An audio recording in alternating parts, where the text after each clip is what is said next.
Hello everyone. तो आज के इस वीडियो में मैं अपने आप को इंट्रोड्यूस करवाने वाला हूं एंड हमारे इस चैनल के नए पैटर्न के बारे में बताने वाला हूं।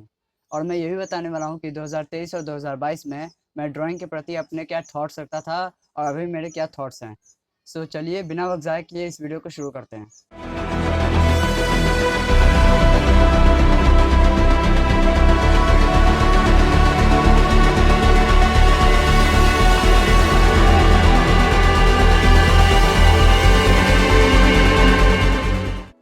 So first of all quickly मैं अपने आप को इंट्रोड्यूस करवा देता हूँ। मेरा नाम शुभम कुमार है। मैं बिहार के पटना डिस्ट्रिक्ट में रहता हूँ। मैं एक कमीशन आर्टिस्ट हूँ। यहाँ पर मेरे कुछ वर्क्स आप देख सकते हो। आपको अदर वर्क्स देखने हैं तो आप मेरी इंस्टा आईडी भी देख सकते हो। इंस्टा आईडी का लिंक मैं अपने डिस्क्रिप्शन में दे दूँगा, वहाँ से आप जाके चेकआउट कर सकते हो।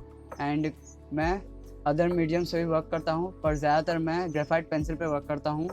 And currently I am the brand ambassador of India's biggest training drawing master training. और 22 मार्च 2023 को एक पेंटिंग कंपटीशन में बिहार दिवस के दिन मैं फर्स्ट आया था, जिसका सर्टिफिकेट आप पीछे देख सकते हो। सो चलिए अब मैं अपने थॉट्स के बारे में बताता हूँ। मैंने अपने थॉट्स को पॉइंट वाइज बना दिया है। अब मैं एक एक करके सभी पॉइंट्स को आपको एक्सप्लेन करता हूँ। सो पहला है मटेरियल्स। मटेरियल्स का मतलब क्या होता है, पहले ये जानते हैं। मटेरियल्स का मतलब होता है वो चीज़ जिससे हम ड्रॉ करते हो, कोई भी चीज़ जिससे हम ड्रॉ करते हो। अब आप चाहे तो पेंसिल ले लो, पेंसिल कलर ले लो, ऑयल पेंट ले लो, ये सभी चीज़ें मटेरियल्स में आती हैं, ठीक है। तो पहले जब मैं बिगिनर आर्टिस्ट था तो मैं ये सोचता था कि ज़्यादातर मटेरियल्स खरीद लेंगे और हमारा ड्राइंग बहुत ही ज़्यादा अच्छा बन जाएगा। और ये हर एक आर्टिस्ट का होता है। बिगिनर आर्टिस्ट यही गलती करते हैं कि वो ज़्यादातर मटेरियल्स पे फोकस करते हैं और अपने स्किल्स पे वर्क नहीं करते हैं। मैं भी पहले ऐसा ही था। मैं भी पहले मटेरियल्स पे ही फोकस करता था, अपने स्किल्स पे वर्क नहीं करता था। अब एग्जाम्पल से मैं बताऊँ आपको, अगर मैं आपको दे दूँ 1000 रुपये का एक पेंसिल और एक 5 रुपये का पेंसिल दे दूँ, आपको मैं 1000 रुपये का पेंसिल दूँ, आपने ड्राइंग बनाया और जो ड्राइंग बनाया आपने वो गलत बन गया, तो उसमें पेंसिल की गलती है या फिर आपकी? जाहिर सी बात है आपकी गलती है, क्योंकि आपके जो स्किल्स हैं वो उतना अभी अपर लेवल पे नहीं हुई है। वही अगर मैं 5 रुपये की पेंसिल दे दूँ तब भी आपका वैसा ही बनेगा। तो मतलब दोनों पेंसिल में से आपका वैसा ही बनेगा। सो ज़रूरी है आपको अपने स्किल्स पे वर्क करने का। मटेरियल चाहे कोई भी हो, अगर आप आर्टिस्ट हो और आपका जो लेवल है मतलब स्किल्स का लेवल, अगर मैं एक कोयले का पत्थर भी दे दूँ ना तो आप उससे ड्रॉ कर लोगे। सो ज़रूरी है मटेरियल्स पे फोकस ना करके आप अपने आर्ट स्किल्स पे फोकस कीजिए। और मटेरियल्स के बारे में मैं किसी अदर वीडियो में बता दूंगा और उसको मैं अच्छे से एक्सप्लेन कर दूंगा उसमें। सो चलिए अब अगले पॉइंट पे बढ़ते हैं। सो दूसरा है हमारा प्रैक्टिस। अब प्रैक्टिस का मतलब क्या होता है? क्या दिन भर लेके किसी ना किसी डिटेल वर्क को बनाना? नहीं। ज़्यादातर आर्टिस्ट को अगर आप कहोगे ना प्रैक्टिस करो ड्राइंग की, तो वो क्या करते हैं, किसी भी फ़ोटो को ले लेते हैं और उसको ड्रॉ करने लगते हैं, पेंटिंग करने लगते हैं, डिटेल करने लगते हैं। वो प्रैक्टिस नहीं है। वो एक तरह से प्रैक्टिस है, बट वो आपके जो इम्प्रूवमेंट का जो ग्रोथ है, वो जो स्पीड है वो स्लो कर देता है। प्रैक्टिस का मतलब होता है आपको अपने ऑब्जर्वेशंस को इम्प्रूव करना है, अपने स्किल्स के ऊपर काम करना है। अब ऑब्जर्वेशन कैसे इम्प्रूव होगी? आपको क्विकली जो भी पिक्चर आपको दिख रहा है, जैसे यहाँ पे आप देख सकते हो ये वाला पिक्चर है, वहाँ पे कृष्णा जी का पिक्चर है, यहाँ पे भोलेनाथ का पिक्चर है, ठीक है। तो इन सभी पिक्चर्स को मैं दूँ तो आप इसके डिटेल्स को देखने लगोगे और आप पेंटिंग करने लगोगे। बट वैसा आपको नहीं करना है, आपको सिर्फ उसके लाइंस, एंगल्स, प्रपोर्शंस को देखना है। इससे क्या होगा, आपका जो गेस करने का तरीका है, आपका जो ऑब्जर्वेशन है वो इम्प्रूव होगा और आप किसी भी चीज़ को एक्यूरेटली ड्रॉ कर लोगे। बट हाँ, प्रैक्टिस तो लगेगी, डेली प्रैक्टिस करनी पड़ती है वैसे। और प्रैक्टिस के ऊपर भी मैं अलग से एक वीडियो बना दूंगा, और वैसे भी मैं बनाने ही वाला हूँ बहुत से वीडियोस जो कि प्रैक्टिस के ऊपर ही रहेंगे। तो चलिए थर्ड पॉइंट पे बढ़ते हैं हम। सो थर्ड पॉइंट है हमारा patience.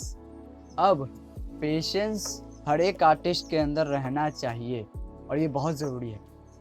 As a beginner artist मैं पहले क्या करता था, ड्राइंग बनाता था, फिर सोचता था आउटलाइन जल्दी बन जाए, फिर पेंटिंग करने लगेंगे, डिटेल्स करने लगेंगे, मज़ा आएगा।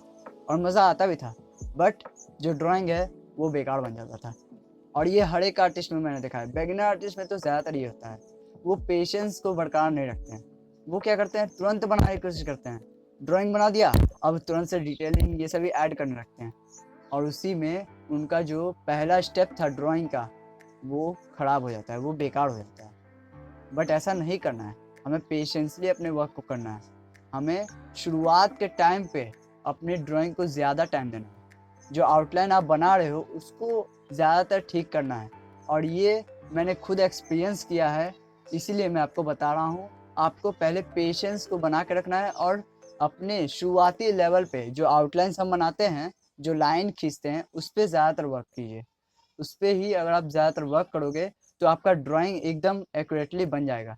बट हाँ, अगर आप ये सोच रहे हो ड्राइंग तो मतलब बना देंगे हल्का फुल्का, फिर उसके बाद कलर ऐड कर देंगे, डिटेल ऐड कर देंगे, बन जाएगा ड्राइंग, सेम सेम दिखने लगेगा, बट नहीं दिखता है। और ये मैंने बहुत बार किया है, इसीलिए मैं आपको सजेस्ट कर रहा हूँ। ठीक है, तो आपको क्या करना है, पहले शुरुआती लेवल पे, ड्राइंग के शुरुआती लेवल पे अपने ड्राइंग को सही बनाना है, अपने लाइन्स, एंगल्स, प्रोपोर्शंस को सही करना है। ठीक है, तो पेशेंस बरकरार रखना बहुत ज़रूरी है as an artist. So fourth point है हमारा detail works and final works. अब एज अ बिगिनर आर्टिस्ट मैं ये गलती बहुत बार कर चुका हूँ। जैसे ही सोशल मीडिया पे मैं जाता था, ज़्यादातर मैं सर्च करता था how to make hyper realistic, how to make hyper realism, how to make photo realism, ये सभी चीज़ें मैं सर्च करता था। How to make detailed work, क्योंकि उसमें डिटेल्स बने होते थे, बहुत अच्छा लगता था बनाने में, और एज अ बिगिनर आर्टिस्ट ये करने में अच्छा भी लगता था। बट वो पहले नहीं करना है हमें। हम ज़्यादातर फोकस करते हैं कि डिटेल वर्क बना देंगे, बहुत अच्छा बन जाएगा, लाइक्स आ जाएंगे, व्यूज़ आ जाएंगे। बट मैं अपलोड भी कर चुका हूँ और लाइक्स व्यूज़ तो आते ही नहीं हैं। खैर वो छोड़िए, जो हमारा स्किल्स है वो उससे इम्प्रूव नहीं होता है।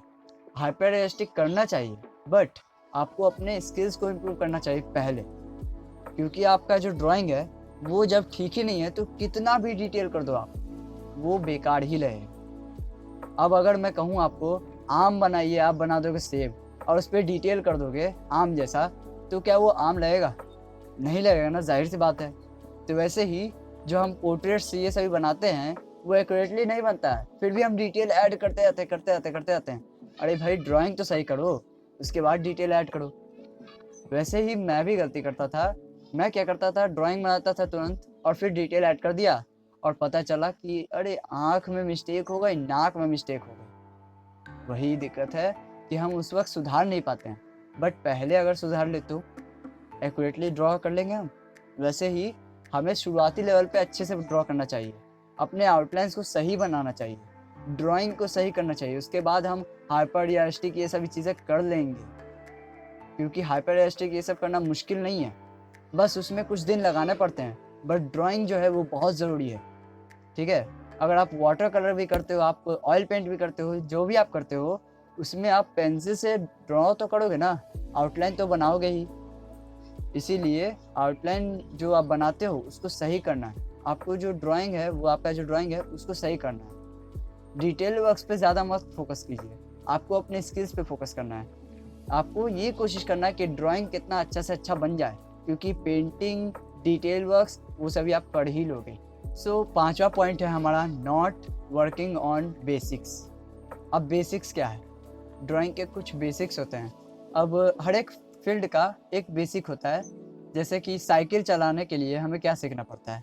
हैंडल को कैसे संभालते हैं, पैडल कैसे मारते हैं, ब्रेक कब कब लगाना चाहिए, बैलेंस कब रखना चाहिए, ये सभी चीज़ें हम जब सीख जाते हैं तो दोनों हाथ को छोड़ के हम साइकिल चला लेते हैं। और वही अगर हम बेसिक नहीं जानते हैं तो पता चला साइकिल चलाते चलाते मैं कब नाली में ढुक गए पता नहीं चलता। इसीलिए हमें बेसिक्स जानने बहुत ज़रूरी है, क्योंकि आपको अगर बेसिक्स क्लियर है ना तो आप उसको मास्टर कर लेते हो, और ये बहुत ज़रूरी है। ड्राइंग के भी कुछ कुछ बेसिक्स होते हैं जिन पे हमें वर्क करना चाहिए। मैं 2023 और 2022 में ड्राइंग के बेसिक्स को एकदम से नहीं जानता था। मुझे पता ही नहीं रहता था कि बेसिक्स क्या होते हैं। मैं जब भी सुनता था कि बेसिक्स, अरे ये तो बच्चों वाली चीज़ है, सीखने से क्या फ़ायदा। बट अब मुझे पता चल रहा है कि बेसिक्स पे वर्क करने का क्या बेनिफिट है, और बेसिक्स पे हर एक आर्टिस्ट को वर्क करना चाहिए। एज अ बिगिनर आर्टिस्ट आपको करना ही चाहिए। बेसिक्स जो है आपको वो इम्प्रूव करने में हेल्प करती हैं, और आपका जो ड्राइंग है वो एक्यूरेटली ड्रॉ भी हो जाता है। सो ज़रूरी है आपको बेसिक्स पे वर्क करना। अब बेसिक्स कुछ कुछ चीज़ें होती हैं, जैसे ड्राइंग फंडामेंटल प्रिंसिपल्स, ये तीनों वर्ड्स मैं अपने शॉर्ट वीडियो में ज़्यादातर बोलता हूँ। आपने देखा होगा मैं अपने यूट्यूब चैनल में ज़्यादातर शॉर्ट वीडियोस पोस्ट कर रहा हूँ, वो भी टीचिंग रिलेटेड और ड्राइंग फंडामेंटल्स प्रिंसिपल्स रिलेटेड। और ये जो तीनों वर्ड्स है ना, ड्राइंग फंडामेंटल्स प्रिंसिपल्स, ये तीनों ही बेसिक्स हैं ड्राइंग के, बस उनको सीखने की ज़रूरत है। अगर आप वो सीख जाओगे ना तो आपका जो ड्राइंग है वो एक्यूरेटली ड्रॉ हो जाएगा और आपका जो वॉल्यूम फील होना चाहिए, जो 3D लगता है ना ड्राइंग, वो दिखने लगेगा। बस उस बेसिक्स पे वर्क करना चाहिए हमें। उसके बारे में मैं अलग से एक वीडियो बना लूँगा, detail video drawing fundamentals principles के बारे में। फ़िलहाल हम और अगले पॉइंट पे बढ़ते हैं। सो अगला पॉइंट है हमारा अब चैनल के नए पैटर्न की ओर। तो चैनल का नया पैटर्न क्या होगा? पहले मैं जब भी वीडियोस बनाता था तो मैं किसी भी आर्टवर्क को बनाता रहता था और पीछे से बैकग्राउंड म्यूजिक चल रहा है, पर आपको क्या फ़ायदा हुआ? आप कुछ सीख तो नहीं पा रहे हो। और उस वक्त मेरा ड्राइंग भी उतना अच्छा नहीं था, ठीक है। और जब भी मैं कुछ बोलता रहता था लाइक वीडियो में, हाँ हाथों को ऐसे करना चाहिए, पेंसिल ऐसे चलाना चाहिए, वो उतना अच्छा भी नहीं था।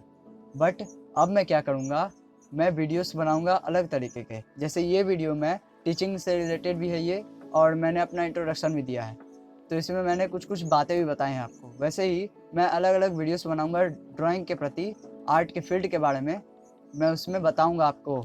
और मैं आर्टवर्क को बनाते हुए उसमें कुछ आपको पॉइंट्स भी बताऊँगा कि क्या क्या मिस्टेक नहीं करनी चाहिए, क्या एज एन आर्टिस्ट करना चाहिए, क्या नहीं करना चाहिए, ये सभी चीज़ें मैं बताऊँगा। मतलब ड्राइंग के बारे में एजुकेट करूँगा मैं आपको, ठीक है।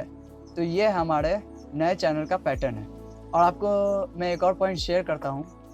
जैसे कि आपने देखा होगा कि मैं लॉन्ग वीडियो बहुत ही देरी बाद पोस्ट करता हूँ। अब हो सकता है कि मैं जो नए वीडियोस बनाऊँगा उसमें टाइम लगेगा, और हो सकता है मैं कंसिस्टेंसी मेंटेन नहीं कर पाऊँ। कभी कभी होता है कि हम नहीं मेंटेन कर पाते हैं। तो अगर मैं लॉन्ग वीडियो पोस्ट नहीं कर पाऊँ तो आप मेरे शॉर्ट वीडियोस को देख लीजिएगा।